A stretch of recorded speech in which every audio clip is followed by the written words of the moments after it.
আমরা রাজনীতি করি না। অনেকে আমাদেরকে গাল দেন, মন্দ কথা বলেন, সারসিনা তো রাজনীতি করে না। বাবা, সারসিনার রাজনীতি করার প্রয়োজন নাই। সারসিনা শরীফ রাজনীতি করেন না, কিন্তু রাজনৈতিক ব্যক্তিবর্গকে পরামর্শ দিয়ে সঠিক পথ প্রদর্শন করেন। ভাইরা আমার, আমাদের রাজনীতির মতদর্শ কি, আমাদের আদর্শ কি, উসুল কি জানতে হবে। একজনকে আপনি গালি দিলেন, এই গালিটা কিন্তু আমার গায়ে পড়বে না, আপনার গায়ে পড়বে। কিয়ামতের দিন আপনি জবাবদিহিতা করতে হবে আল্লাহর কাছে। আসামি হবেন আপনি, আমি হব না।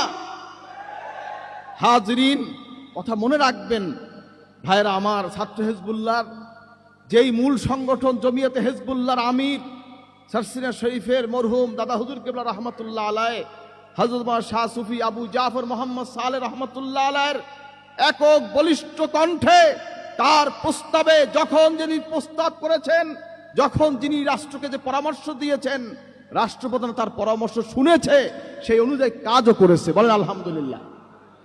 হাজরিন ভাইরা আমার, হাজরিন, মুজাদ্দিদ আল-ফিসানির তরিকা হচ্ছে আমাদের তরিকা। টায়ার জ্বালানো, আগুন লাগানো, মানুষ পোড়ানো, এটা সারসিনার কাজ না, ঠিক কিনা বলেন? এটা মুসলমানদের কাজ হতে পারে না। মুসলমান শান্তিপ্রিয়, ইসলাম শান্তিপ্রিয়, ঠিক কিনা বলুন? হাজরিন, মুসলমান নামে মুসলমান আছে। মুসলমান কাকে বলে? আল মুসলিমু মান সালিম আল মুসলিমুনা মিন লিসানি ওয়া ইয়াদি। নবীজি বলেছেন, ওই ব্যক্তি মুসলমান যার হাত দিয়ে জিহ্বা দ্বারা অপর মুসলমান নিরাপদ। নবী বলেছেন সেই হলো মুসলমান। আজকে ইসলামের নামে ইসলামপন্থী ভাইদেরকে গালি দেওয়া হচ্ছে। এটা কি মুসলমানি অভ্যাস হতে পারে? পারে না। এই আদর্শ তোমাদের নয়। মুসলমানদেরকে গালি দেওয়ার আদর্শ হলো ইহুদিদের, নাসারাদের, বেদিনের, ঠিক কিনা বলো? আরে তাকবীর! চলবে, মিলেমিশে চলবে, পরামর্শ করবে, সঠিক আদর্শ নিয়ে আলোচনা হবে, পরামর্শ হবে, যার বদৌলতে সুন্দর একটি বিষয় উপস্থাপন করা হবে, যার কারণে দেশ, জাতি, ইসলামে তাহজিব তামাদ্দুনের অনুসারীগণ উপকৃত হবে, ঠিক কিনা বলুন? হাজরিন, বাংলাদেশের সংবিধানে বিসমিল্লাহির রহমানির রহিম প্রেসিডেন্ট জিয়াউর রহমান সাহেব যখন এই যে আপনার বাইতুল মোকাররম, আপনার কি বলে, সংসদ ভবনের দক্ষিণ প্লাজায় উলামা মাশায়েখ সম্মেলন দিলেন, দাদা হুজুর কিবলা হযরত শাহ সুফি আবু জাফর মোহাম্মদ সালেহ রহমতুল্লাহ আলাইহ প্রস্তাব করলেন, জিজ্ঞেস করলেন, প্রেসিডেন্ট সাহেব, আমরা কি বলে ভাত খাই? হুজুর বিসমিল্লাহ বলে। কি বলে হাত ধৌত করি? বিসমিল্লাহ বলে। বাংলাদেশের এই দেশটাকে পরিচালনা করবে কি বলে? হুজুর বিসমিল্লাহ বলে। লেখুন সংবিধানে বিসমিল্লাহির রহমানির রহিম।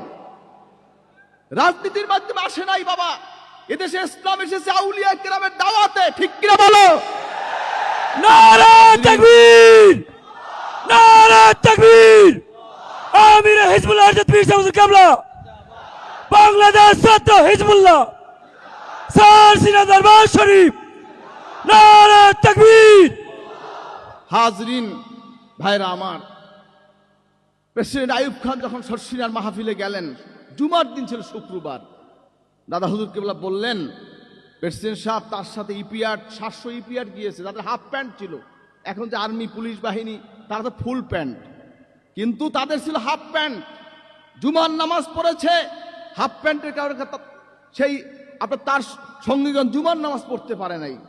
দাদা হুজুর কিবলা প্রস্তাব করলেন, প্রেসিডেন্ট সাহেব, আপনি একজন সুন্নি মুসলমান, আমি আপনার কাছে অনুরোধ করি, আজকে থেকে নিখিল পাকিস্তানের সকল বাহিনীর হাফ প্যান্টের মধ্যে ফুল প্যান্ট করা হোক, যাতে করে তারা মুসলমানের সন্তান যারা, তারা নামাজ আদায় করতে পারে।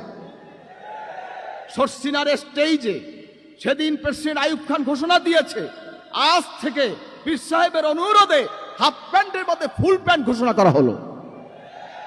স্কুলে ইসলামিয়াত, মাদ্রাসায় আমাদের ছেলেরা পড়ে, স্কুল কলেজে আমাদের ছেলেরা পড়ে। প্রেসিডেন্ট সাহেব, স্কুল কলেজে মেট্রিক পর্যন্ত কর্মচারী, আমি ইসলামিয়া ধর্ম শিক্ষা চাই, ইসলাম ধর্ম শিক্ষা চাই। দাদা হুজুর কিবলার অনুরোধে প্রেসিডেন্ট সারসিনা স্টেজে ঘোষণা দিয়েছে যে আপনার মেট্রিক পর্যন্ত কর্মচারী, আপনার কি বলে, আপনার স্কুলে ইসলামিয়াত কর্মচারী করেছে। বলে আলহামদুলিল্লাহ। রাজনীতি করে হয়েছে? বলেন তো, রাজনীতি করে হয়েছে? হয় নাই। আপনাদের রাজনীতি করেন, মিছিল করেন, মিটিং করেন, অনশন করেন, একটাও আইন পাশ হয় না। আউলিয়া কেরামের ফেরাসাতে, তাদের নজরে, তাদের তাকওয়ায়, পরহেজগারিতে, রুহানি তাওয়াজ্জু ফায়দায় আল্লাহর মঞ্জুর হয়েছে এই আইনগুলি বাংলাদেশ পাশ হয়েছে, ঠিক কিনা বলেন? প্রেসিডেন্ট এরশাদ সাহেব,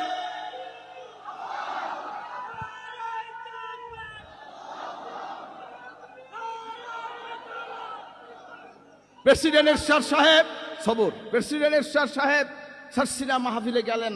দাদা হুজুর কেবলা বললেন, বাহির দেশের রাষ্ট্রের মানুষরা জানে না যে দেশে মুসলমান আছে। বাংলাদেশের রাষ্ট্রীয় ধর্ম আমি ইসলাম চাই। দাদা হুজুর কেবলার প্রস্তাবে সারসিনা স্টেজে প্রেসিডেন্ট এরশাদ ঘোষণা দিয়েছে বাংলাদেশের রাষ্ট্র ধর্ম হবে ইসলাম। আলহামদুলিল্লাহ। হাজরিন, ছুটির দিন শুক্রবার, সারসিনা স্টেজে দাদা হুজুর কেবলা প্রেসিডেন্ট এরশাদকে অনুরোধ করেছে, প্রস্তাব দিয়েছে যে আমি অনুরোধ করছি যে বাংলাদেশে ছুটির দিন শুক্রবার হবে, যাতে করে আমাদের অফিসার যারা রয়েছে, বিভিন্ন দায়িত্বশীল ব্যক্তি যারা আছে, সাংবাদিক আছে, পুলিশ আছে, আর্মি আছে, বিভিন্ন বাহিনী আছে, তারা জুমার নামাজটা আদায় করতে পারে। এজন্য শুক্রবার জুমার দিন ঘোষণা দেন। বললেন, হুজুর রবিবার তো সারা পৃথিবীতে ছুটি, ব্যবসা বাণিজ্য তো বন্ধ হয়ে যাবে, বাংলাদেশের মানুষ খাবে কি করে? দাদা হুজুর কেবলা বললেন, প্রেসিডেন্ট সাহেব, রেজেকের মালিক কে? আল্লাহ। বলেন, রেজেকের মালিক কে? আল্লাহ হচ্ছেন রেজেকের মালিক। যদি আপনি শুক্রবার ছুটির দিন ঘোষণা করেন, এই লোকগুলো মসজিদে গিয়ে দোয়া করবে, আল্লাহর তরফ থেকে গায়বী রেজেক তাদের জন্য আসবে। তখন দাদা হুজুর কেবলার অনুরোধে প্রেসিডেন্ট সারসিনা স্টেজে ঘোষণা দিয়েছেন ছুটির দিন শুক্রবার। রেড ক্রসের মধ্যে রেড কিচেন লাল চাঁদ, ঠিক কিনা বলেন? রেড ক্রস এটা খ্রিস্টানদের প্রতীক। মুসলমান বাংলাদেশের 95% মুসলমান। এদেশের মানুষ রেড কিচেন ক্রস হতে পারে না, রেড কিচেন হবে। ইরাকের ভাইস প্রেসিডেন্ট ইজ্জত ইব্রাহিম সারসিনা স্টেজে বসা ছিল দাদা, এবং এরশাদ সাহেব সারসিনা স্টেজে বসা। দাদা হুজুরকে প্রস্তাব করলেন, প্রেসিডেন্ট সাহেব আপনি আজকে ঘোষণা দিবেন রেড ক্রোচের বদলে রেড কিচেন্ট। তখন দাদা হুজুর কেবল অনুরোধে প্রেসিডেন্ট এরশাদ দাঁড়িয়ে সারসিনা স্টেজে ঘোষণা দিয়েছে রেড ক্রোচের বদলে বাংলাদেশ হবে রেড কিচেন্ট। প্রেসিডেন্ট ইজ্জত ইব্রাহিম সেদিন এরশাদ সাহেবকে ধন্যবাদ জানিয়েছিলেন। এভাবে করে করে ইসলামী পুনর্জাগরণ এদেশে তারা সৃষ্টি করেছে।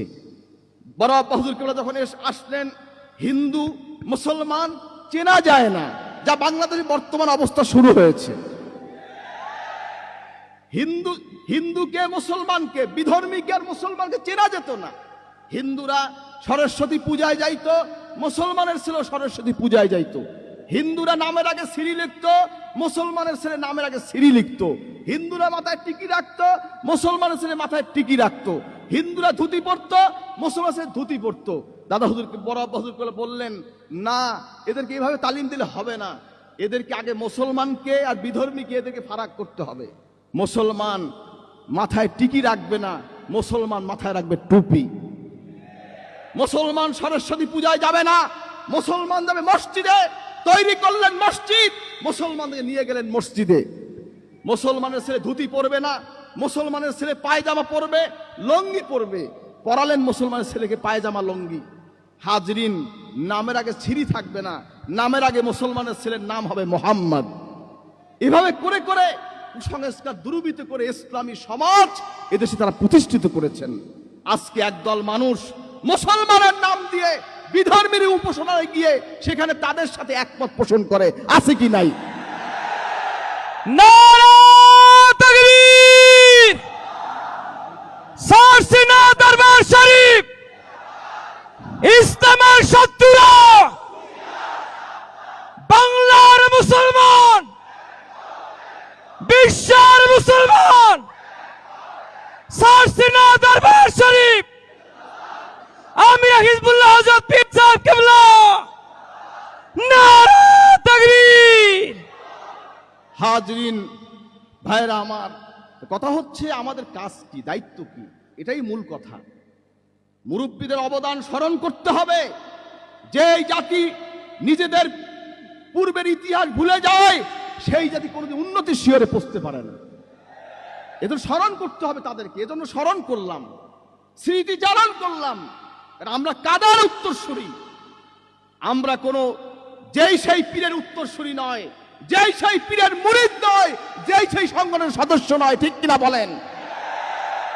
আগামীতে আমাদের কাজ করতে হবে ইসলামী বিধান, ইসলামী আদর্শ, নবীজির তরিকা মোতাবেক মানুষকে দাওয়াত দিতে হবে, সেই মোতাবেক পরিচালনা করতে হবে। আমরা দলীয় রাজনীতি করি না তাই নয় যে আমরা ইসলাম চাই না, ঠিক কিনা বলেন? হাজরিন, রাজনীতি না করি, ইসলামের খেদমত হচ্ছে আলহামদুলিল্লাহ। যারা রাজনীতি করতেছে করুক না, আমার আপত্তি আছে। যদি কি ইসলামী রাজনীতি করতে চায় করুক।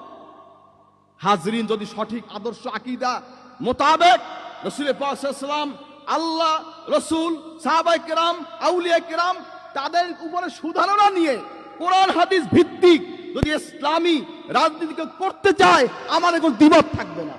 কিন্তু সাহাবায়ে কেরামদের সমালোচনা করে, রাসূলুল্লাহকে মুর্দা নবী বলে, আউলিয়া কেরামকে গালি দিয়ে রাজনীতি বাংলার জমিনে হবে না, ঠিক কিনা বলেন?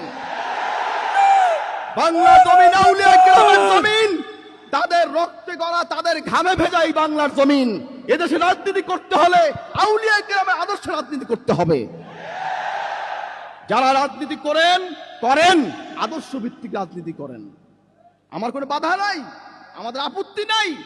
আমাদের কাছে সবাই শর্ষিনা আসে, ব্রিটিশের সরলার শর্ষিনা গেছে, শেরে বাংলা শর্ষিনা গিয়েছে, আমাদের মাদ্রাসার গভর্নিং বডির সভাপতি ছিলেন শেরে বাংলা ফজলুল হক, মৌলানা ভাসানী গিয়েছে, সরওয়ার্দী গিয়েছে, হাজরিন বঙ্গবন্ধু সেও দাদা হুজুরের সাথে দেখা করে গিয়েছে, জিয়াউর রহমান শেখ গিয়েছে, জাস্টিস আব্দুল সত্তার সাহেব গিয়েছে, এরশাদ সাহেব গিয়েছে, আব্দুর রহমান বিশ্বাস গিয়েছে। সারা পৃথিবীর বিভিন্ন রাষ্ট্রপ্রধানের সাথে তাদের মোলাকাত হয়েছে, দেখা হয়েছে, নসিহত করেছেন। ইরাক ইরান যুদ্ধ যখন হয়েছে, দাদা হুজুর কেবল রহমতুল্লাহ আলাই প্রেসিডেন্ট সাদ্দামকে অনুরোধ করেছে, আমি অনুরোধ করছি পৃথিবীর বিধর্মীরা জানবে যে মুসলমান যুদ্ধ হচ্ছে, কে শিয়া কে সুন্নি এটা দেখবে না, যে মুসলমানদের যুদ্ধ হচ্ছে, আমি অনুরোধ করি তুমি যুদ্ধ বন্ধ করো। দাদা হুজুর কেবল অনুরোধে ইরাক ইরান যুদ্ধ বন্ধ হয়েছে, বলেন আলহামদুলিল্লাহ। হাজরিন, ইতিহাস অনেকে জানে না, জানার দরকার আছে, খেয়াল রাখবেন, এগুলি আমার জানার দরকার আছে। কারণ যদি ইতিহাস ভুলে যায়, যে জাতি ইতিহাস ভুলে যায় সে জাতির পায়ের নিচে মাটি থাকে না। আমরা রাজনীতি করি না, শর্ষিনা সবাই আসে, অনেকে মনে করে আমরা মনে হয় অমুক দলের দালাল, অমুক দলের দালাল, এরা আমাদের উপর তোহমত দিচ্ছে, ঠিক কিনা বলেন? শর্ষিনা সবাই গেছে, সবাই উন্মুক্ত, সব দলের লোক যায় শর্ষিনায়। শাহজালাল ইয়ামান রহমতুল্লাহর মাজার জিয়ারত করতে সবাই যায় না, বলেন? ওখানে কোনো রাজনীতি ভেদাভেদ আছে? শর্ষিনা তো মাজার আছে, আল্লাহর ওলিরা শুয়ে আছে। সারা বাংলাদেশের আলেম ওলামা প্রতিনিধিত্ব শর্ষিনা করছে, তাদের দোয়া নেওয়ার জন্য, তাদের নসিহত দেওয়ার জন্য শর্ষিনা মানুষ যাচ্ছে। আমরা দাওয়াত দিচ্ছি, যাবেন, সম্পর্ক রাখবেন, সঠিক পরামর্শ নিয়ে দেশ জাতি ইসলামের উন্নয়নে আপনারা কাজ করেন, কাজে লাগবে। হাজির, আমরা কাদা ছুড়াছুড়ি করতে চাই না, কারণ আমরা রাজনীতি করি না, কিন্তু আকীদা বিরোধী, আদর্শ বিরোধী যদি কেউ করে, প্রতিবাদ করতে আমরা ছাড়ব না। হাজরিন, শর্ষিনা শরীফ কি অবদান রেখেছে শিক্ষাঙ্গনে? সারা বাংলাদেশে ৪,৫০০ আলিয়া মাদ্রাসা আমার দাদা হুজুর কেবলা বড় হুজুর প্রতিষ্ঠা করেছেন। বাংলাদেশ সরকার দাদা হুজুর কেবলাকে অ্যাওয়ার্ড দিয়েছেন। হাজরিন, শিক্ষা অনুরাগী হিসাবে তাকে সম্মানিত করেছেন, গোল্ড মেডেল দিয়েছেন। হাজরিন ভাইরা আমার, সে অবদান তারা রেখে গেছেন। দাদা হযরত পীর সাহেব কেবলা আব্বা হুজুর রহমাতুল্লাহ আলাইহি ২৫০০ দিনিয়া মাদ্রাসা বাংলাদেশ প্রতিষ্ঠা করে গেছেন, আলহামদুলিল্লাহ। এখনো চলমান, এখনো বাংলাদেশে দিনিয়া মাদ্রাসা চলমান, ইনশাআল্লাহ এই কার্যক্রম চলবে। দিনিয়া মাদ্রাসা বোর্ড আছে, বোর্ডের অধীনে এই মাদ্রাসাগুলো হচ্ছে, আপনারাই তার সৈনিক হয়ে কাজ করবেন ইনশাআল্লাহ। আগামীর ছাত্র হিজবুল্লাহ এই দরবারের সৈনিক হবে, কে কে রাজি দেখতে চাই? নারে তাকবীর! আল্লাহ কবুল করুন, বলেন আমিন। আপনারা এই দরবারে এক একজন পিলার হবেন, আপনারা ভবিষ্যৎ প্রজন্ম এই দরবারের, এই সিলসিলার আপনারা রাহনুমা, আপনারা এই সিলসিলার পরিচালক হবেন, দায়িত্বশীল হবেন, আপনারা এই সিলসিলার খেদমত করবেন, অতন্ত্র প্রহরী হয়ে খেদমত করবেন। আল্লাহ কবুল করবেন, আমিন। বিশেষ করে দেশে আরেকটা কথা, বাংলাদেশে যত তৌহিদি জনতা দেখেন, সবাই কিন্তু নবীজির প্রতি ভিন্ন একটা মহাব্বত। আজকে এখানে মিলাদ হয়েছে, খুশি না বেজার? কি খুশি না বেজার? সচরাচর কি মিলাদ এখানে হয়? কি রাষ্ট্রীয় পৃষ্ঠপোষকতায় যদি কেউ মিলাদের বিরুদ্ধে বলে, কিয়ামের বিরুদ্ধে বলে, আমরা তাদেরকে ছাড়ব না, ঠিক কিনা বলে? নারা তাকবীর। আহলে সুন্নাত ওয়াল জামাত সারসিনা দরবার শরীফ এসো নবীন দলে দলে। হাজরিন, আমরা বেদাতি সুন্নি নয়, আমরা শরিয়াতি সুন্নি, ঠিক কিনা বলেন? এটা মাথায় রাখবেন, কারণ অনেকে মাজার সাজিয়ে বিভিন্ন রকম অপকর্ম করে। সারসিনা এর থেকে সম্পূর্ণ পবিত্র, আলহামদুলিল্লাহ। শরিয়াত ভিত্তিক আমরা কিয়াম করি, মিলাদ পড়ি, মানুষকে সুন্নাতের রঙে রঙিন করার তালিম দেওয়া হয় সারসিনা থেকে, অন্য কোনো উদ্দেশ্য না। এই জন্য আমাদেরকে কেউ ভুল বুঝবেন না, বেদাতিদের সঙ্গে আমাদের মিলাবেন না, হিসাব করে চলবেন। আল্লাহ পাক আমাদের সকলকে কবুল করুক, বাংলাদেশকে আল্লাহ হেফাজত করুক, দিন নিয়ে ইসলাম নিয়ে আল্লাহ পাক এই বাংলাদেশকে আল্লাহ পাক রক্ষা করুক, আল্লাহুম্মা আমিন। কারণ বাংলাদেশ নিয়ে অনেক ষড়যন্ত্র হচ্ছে, কিন্তু মনে রাখবেন এই বাংলাদেশ ষড়যন্ত্র করে কেউ কিছু করতে পারবে না। এটা আউলিয়া কেরামের জমিন, লক্ষ লক্ষ আলেম ওলামা পীর মাশায়েখ এই জমিনে ঘুমিয়ে আছে। তাদের রুহানি দোয়া, ফায়েজ, তাওয়াজ্জু, আল্লাহ পাকের বিশেষ রহমতে, আমার নবীজির নজরে বাংলাদেশে ভবিষ্যতে ভালো কিছু হবে ইনশাআল্লাহ। আমরা এই আশাই ব্যক্ত করি, আল্লাহ পাক আমাদের সকলকে কবুল করুক। আল্লাহ পাক আমাদের সকলকে, আমাদের শক্তি, আমাদের মেধা, আমাদের পরিশ্রম আল্লাহ পাক কবুল করুক, আল্লাহুম্মা আমিন। হযরত পীর সাহেব কেবলার আশা ছিল এরকম একটা সম্মেলন হুজুর দেখবেন। আজকে হুজুর আমাদের মাঝে নাই, আজকে হুজুর আমাদের মাঝে নাই, কিন্তু আমাদের একই বিশ্বাস, রুহানিভাবে তিনি দোয়া করছেন, দেখছেন। হুজুরের অনেক বড় আশা ছিল, এর চাইতেও বড় অনেক কিছু আশা ছিল। ইনশাআল্লাহ আগামীতে হবে, আল্লাহ যদি কবুল করেন। হাজরিন, আপনারা দোয়া করবেন, আপনাদের দোয়া এবং সহযোগিতা বাংলাদেশে যত মাদ্রাসা আছে সমস্ত শিক্ষাঙ্গনে ছাত্র হিজবুল্লাহর কমিটি হবে ইনশাআল্লাহ। অনেক জায়গায় কমিটি আছে আলহামদুলিল্লাহ, যেগুলো বাকি আছে সেগুলো ইনশাআল্লাহ হবে। আল্লাহ কবুল করুক না, আমিন। আপনার এই সংগঠনের সাথে থাকবেন, আপনার সুশৃঙ্খলভাবে। আমরা কোন রকম কোন উচ্ছৃঙ্খলতা প্রশ্রয় দিই না, কি প্রশ্রয় দেই? খবরদার, ছাত্র হিজবুল্লাহর ব্যানারে কোন রকম দেশ বিরোধী, রাষ্ট্রদ্রোহী কোন কার্যক্রম এই সংগঠন কবুল করে না, ঠিক কিনা বলুন? সম্পূর্ণ শান্তিপ্রিয়ভাবে দেশের সংবিধান, স্বাধীনতা, সার্বভৌমত্ব রক্ষা করে বাংলাদেশ ছাত্র হিজবুল্লাহর সংবিধান অনুযায়ী আপনার এই সংগঠনের সদস্য হবেন, সেই মোতাবেক আপনারা চলবেন, যেভাবে কেন্দ্র থেকে হুকুম হয় সেইভাবে আপনি পরিচালনা করবেন। আল্লাহ পাক আমাদের সকলকে কবুল করবেন, আমিন। এখন দোয়া হচ্ছে, সবার জন্য দোয়া করবেন। যারা আজকে এই ইন্তজাম করেছে, এই চিনমূর্তি সম্মেলন কেন্দ্র কর্তৃপক্ষ এবং আপনার ছাত্র হিজবুল্লাহ কর্মী ভাইরা, আমার সাংবাদিক বন্ধুরা, ছাত্র হিজবুল্লাহ কর্মীরা, বিভিন্ন ওলামায়ে কেরাম আজকে হাজির হয়েছেন। আল্লাহ পাক সকলের উপস্থিতিকে আল্লাহ কবুল করবে, আল্লাহুম্মা আমিন।